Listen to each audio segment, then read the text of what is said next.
Okay. Ayodhya Tripura మౌని శివం అయోధ్య రఘునందన్ స్వామి నారాయణ తిరువేణు శ్రీరంగ మౌని Modi సాన్యాది vision వివనాని Karnataka Bengaluru certificate అబ్బాయినండి. ఓకేనండి. Mother genes అబ్బాయిని test baby brain surgery అబ్బాయినండి. ఓకేనండి.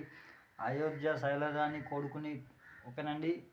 నరేంద్ర మోదీ గారి కొడుకుని ఓకేనండి. ఓకే. అయోధ్య త్రిపుర మౌని శివ్ మినిస్టర్ ఆఫ్ డిఫెన్స్ ఓల్రికా.com నరేంద్ర త్రిపుర మౌని Shiv minister of defence India గవర్నమెంట్.com ది శివం ఓల్డ్ గవర్నమెంట్.com ఓకేనండి. ఓకే. సెషన్స్ ప్రకారము చట్టాల ప్రకారము ఓకేనండి. నగదుపుల నుండి సబ్మిషన్ అనేది చేస్తున్నానండి. ఓకేనండి. ఓకే. ఓకేనండి. ఓకే చెప్తున్నా కదండి. కౌల్లా గారు నా యొక్క పెద్ద భార్య ఓకేనండి. అన్నా గారు నా యొక్క భార్య ఓకేనండి. ఓకే చెప్తున్నా కదండి. అన్ని కంట్రీల బాగోగులు అనేది చూసుకుంటున్నారు ఓకేనండి. అకౌంట్ అమౌంట్స్ అనేది సెషన్స్ ప్రకారం చట్టాల ప్రకారము నగదు ఇస్తానండి. వాళ్ళందరూ కూడా అని అమౌంట్స్ అనేది అకౌంట్ అమౌంట్స్ అనేది తీసుకోమని చెప్తామండి. ఓకేనండి. Okay the శివమా